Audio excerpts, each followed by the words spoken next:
Avec ce premier portrait de Holmes à l'écran, nous allons partir à la rencontre d'un acteur britannique connu pour être le plus grand des héros maléfiques. Membre du SOE pendant la Deuxième Guerre mondiale, il opère d'abord en Autriche à la fin de la guerre, puis en Allemagne et en Pologne, où il va découvrir les camps de concentration. Passionné par l'opéra, il enregistre à l'âge de 88 ans la partie vocale pour le groupe de heavy metal Rhapsody of Fire, puis en 2010 pour l'album de métal symphonique Charlemagne by the Sword and the Cross. Acteur aux multiples facettes, il n'en finira pas de nous surprendre par la liste impressionnante de ses rôles au cinéma et à la télévision. En 1957, on le découvre en monstre de Frankenstein. Et à partir de 1958, il portera 6 fois le costume de Dracula dans les films de la Hammer. Cousin de Ian Fleming, il faudra attendre 1974 pour le voir apparaître dans un James Bond sous les traits de Scaramanga. En plus de ses rôles de héros maléfiques, on le découvrira en Docteur Cathéter dans Gremlins 2, et puis dans Police Academy, et un inoubliable Saruman dans Le Seigneur des Anneaux et un charismatique Count Dooku dans Star Wars. Il compte plus de 250 films à son actif, et il est l'un des rares acteurs à avoir interprété les frères Holmes à l'écran, Sherlock et Mycroft. Bienvenue à l'immense acteur Christopher Lee.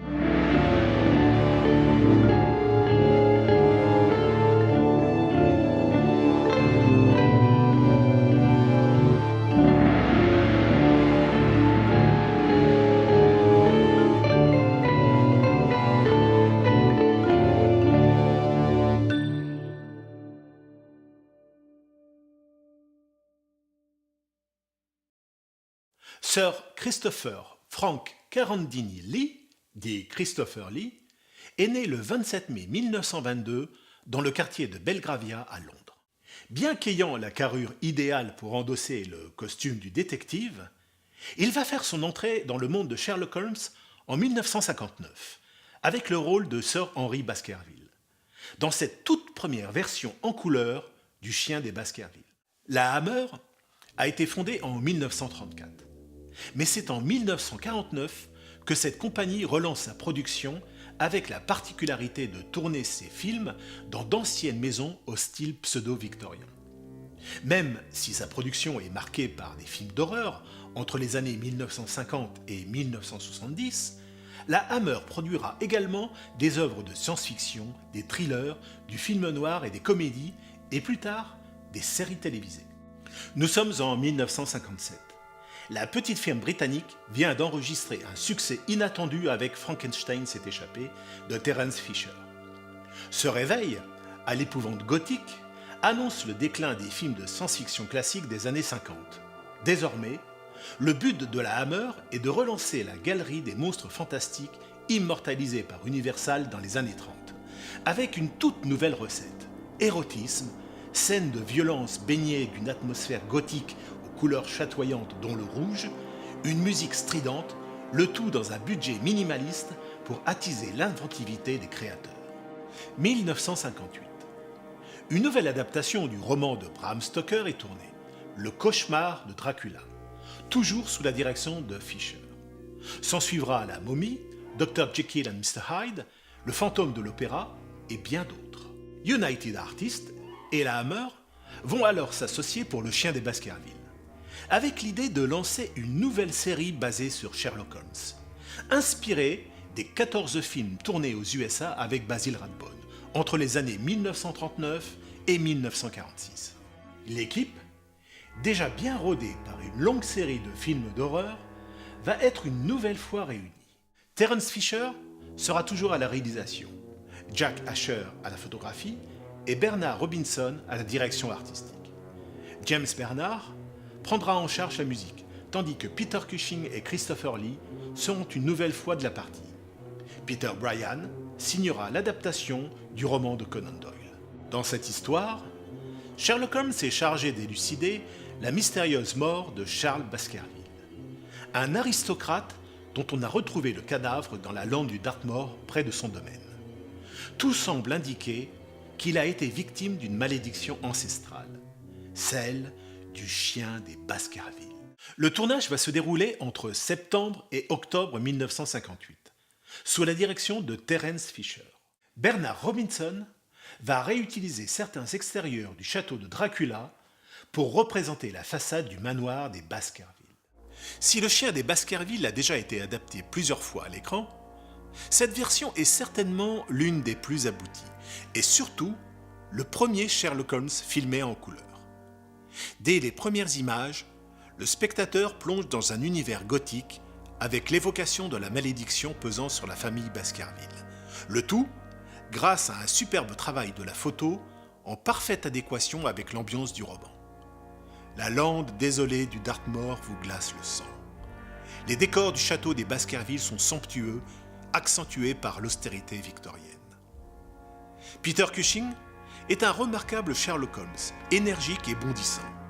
Quant à Christopher Lee, après ses rôles de monstre, il interprète ici un Sir Henry, victime d'un complot diabolique. Les seconds rôles sont tout aussi aboutis dans leur psychologie, avec une mention spéciale allant à l'interprétation d'un certain Miles Malson en pasteur rigolard et adepte de la bouteille. Fisher va prendre quelques libertés avec l'œuvre de Conan Doyle, notamment avec une bête qui aurait probablement pu être plus présente et plus originale au lieu de simples hurlements lugubres et d'un dénouement un peu décevant dans sa forme et dans sa rapidité. Malgré cela, cette version n'est pas prête de perdre son statut de classique des aventures holmésiennes. Quant aux autres détails de cette adaptation, nous y reviendrons dans un épisode entièrement consacré au film de Terence Fisher.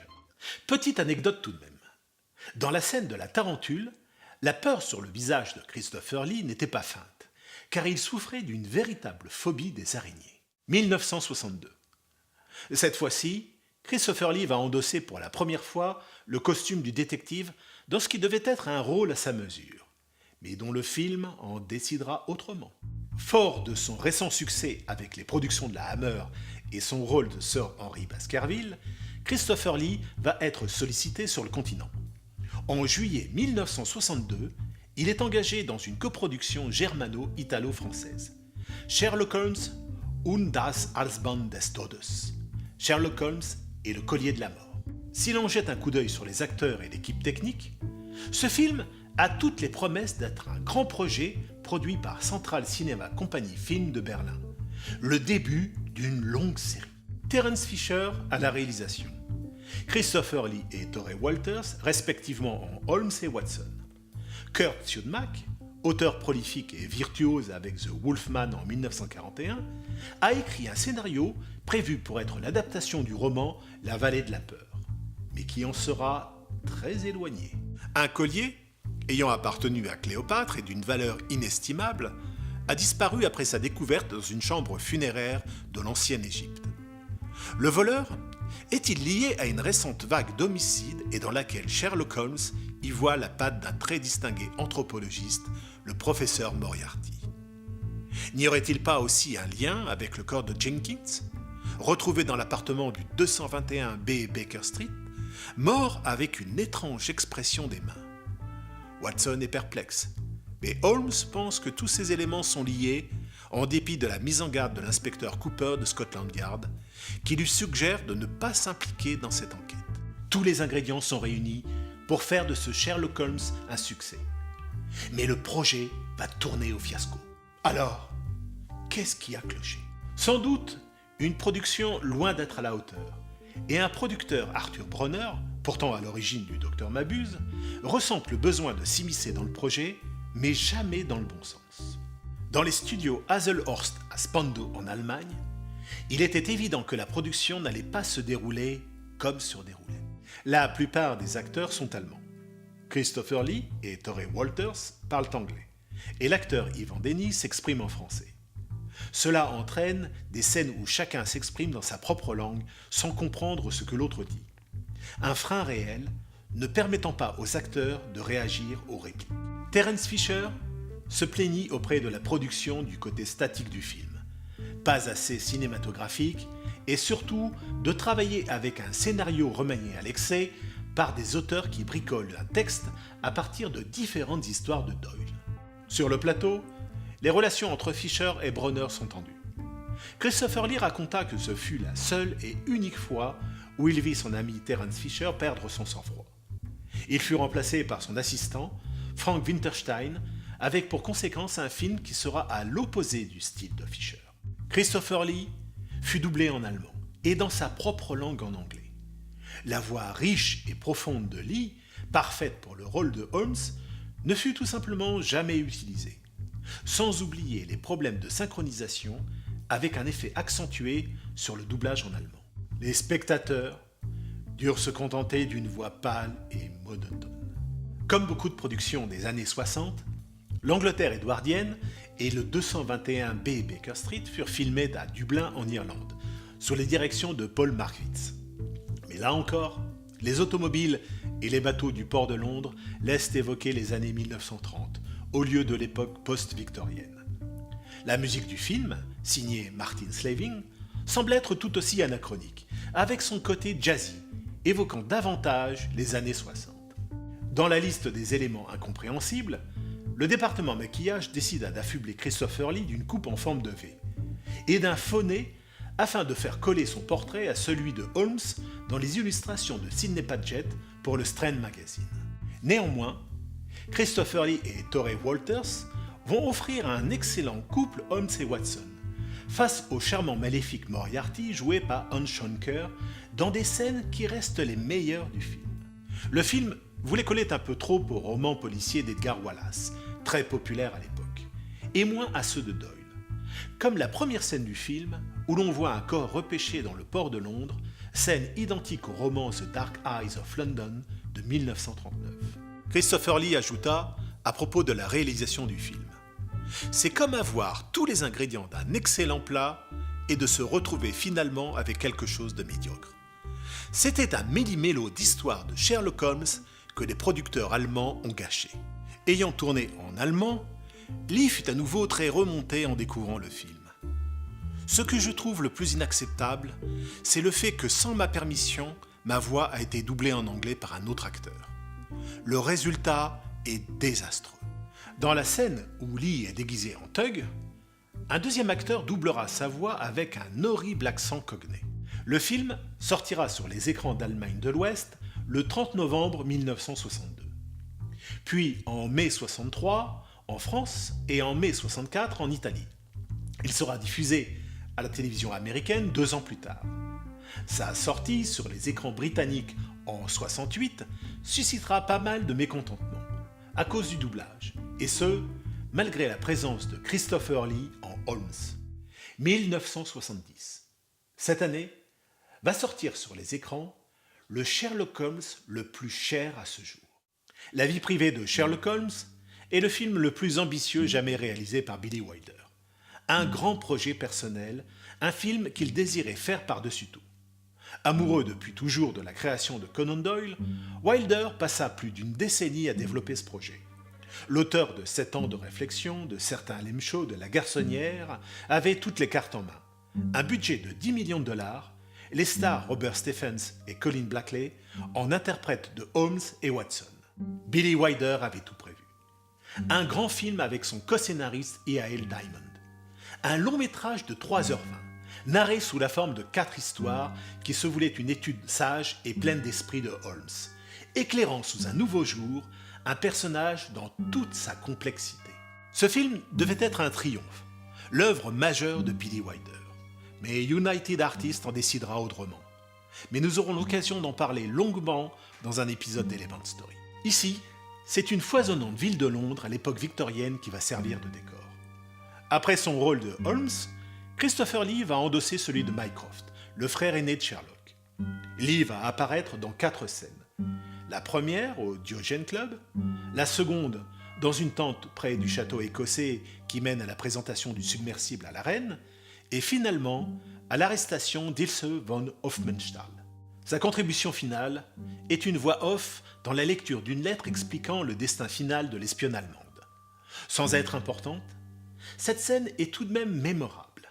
La séquence du Diogène Club est de loin la plus intéressante et donne le ton à la relation clairement tendue entre les frères Holmes. Mycroft est snob et arrogant, avec Holmes et Watson, n'hésitant pas à traiter Sherlock comme un frère cadet. Bien sûr, Le personnage campé par Christopher Lee est loin de ressembler au corpulent Mycroft envisagé par Conan Doyle. C'est un fonctionnaire du gouvernement, maigre, possédant une calvitie et bien habillé. Lors de sa sortie en 1970, ce film n'était plus qu'une ombre pâle de l'épopée que Billy Wilder espérait mettre en scène. Coupé en lambeaux par United Artists, qui craignait que personne ne se soucie des aventures d'un détective victorien. Le résultat final fut un montage décousu, une version de 2 heures au ton inégal. 4 histoires, toutes filmées, mais réduites à 2 sans leur flashback. Le 2 août 1974, Christopher Lee apparaîtra dans une œuvre de Conan Doyle basée sur la nouvelle The Laser Funnel. Il s'agit d'une adaptation réalisée par la télévision anglaise pour la série Great Mysteries d'Orson Welles. Une histoire sur fond d'occultisme et de femmes torturées à l'époque de Louis XIV. Et maintenant, un petit saut dans le temps pour nous rendre en 1991, dans une coproduction américano-italo-anglaise où Christopher Lee va revêtir une nouvelle fois le costume de Sherlock Holmes dans un film diffusé en 2 parties pour la télévision. Un Sherlock Holmes où l'on va découvrir Patrick Macnee, le John Steed de la série Chapeau melon et bottes de cuir, qui cette fois-ci aura les traits du docteur John Watson.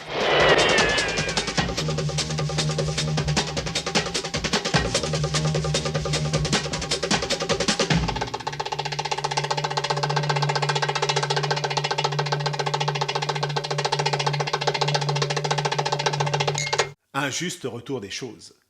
Car Christopher Lee apparaît dans cette série sous les traits du Dr Stone dans l'épisode Never, Never Say Die, diffusé le 13 octobre 1968. En réalité, les acteurs se connaissaient très bien, puisqu'ils étaient amis d'école et ont joué dans 2 pièces de Shakespeare durant les années 1934 et 1935, à la Summerfields School d'Oxford. The Golden Years of Sherlock Holmes était conçu à l'origine comme une mini-série de 8 épisodes d'1 heure. Mais le projet va se transformer en 2 films de 180 minutes. Sherlock Holmes and the Leading Lady, Sherlock Holmes et la diva en 1991, suivi en 1992 par Incident à Victoria Falls, incident aux chutes Victoria. Le scénariste Bob Shane écrira les 2 scripts.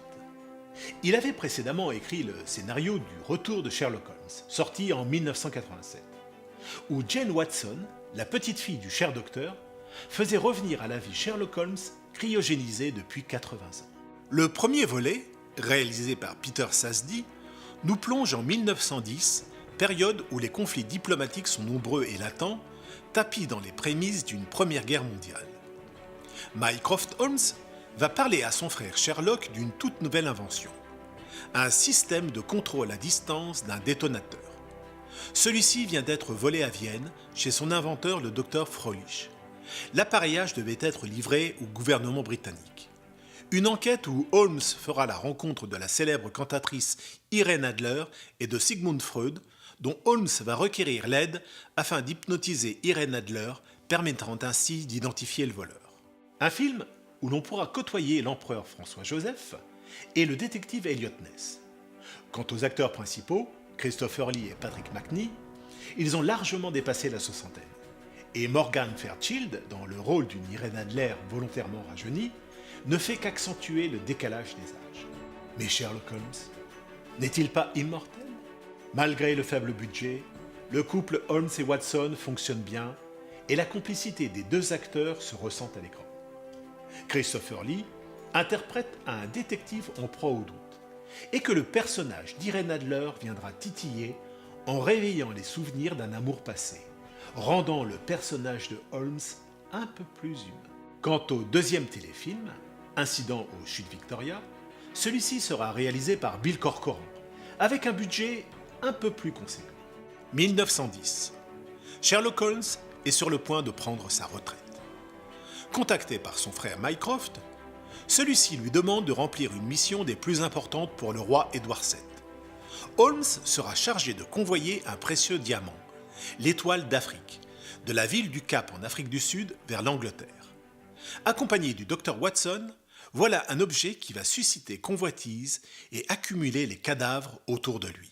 Là aussi, nous aurons droit à quelques figures célèbres de l'époque comme l'actrice Lily Langtry le roi Édouard VII, le président Theodore Roosevelt et l'inventeur de la radio, Guglielmo Marconi. On ne peut pas dire que le scénario fasse la part belle à la police, tant l'inspecteur Lestrade, joué par Kenneth Baker, manque de la plus élémentaire réflexion.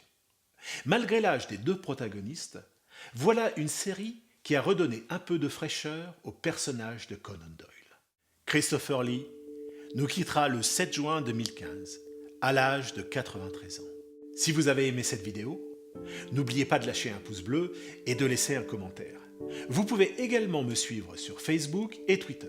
Sur ce, je vous dis à bientôt pour de nouvelles vidéos.